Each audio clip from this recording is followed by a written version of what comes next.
Hello everyone, this is Who Am I? My name is Kelsey Potter. There's my picture.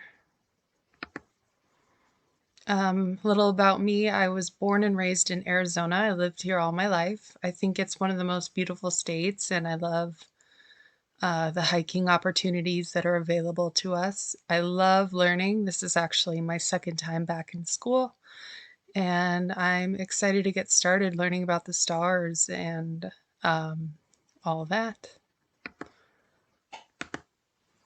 A little more about me. I used to study theater. I did for a long time and I didn't finish my degree, but there's me doing one of my super cool opportunities that I had while I was studying.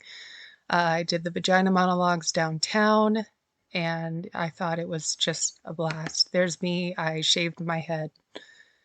It was not smart, but it looked cute. I am now studying psychology. I am passionate about the human brain and how it works, and I love learning about that kind of stuff. And who knows where the road will take me, but I'm excited to get started in that degree. Another thing about me, I love cats. My TikTok is full of cats, cat memes, and cat videos. So if you have any good cat memes, let me know. And yeah, thank you for watching. I'm excited to get started in this class.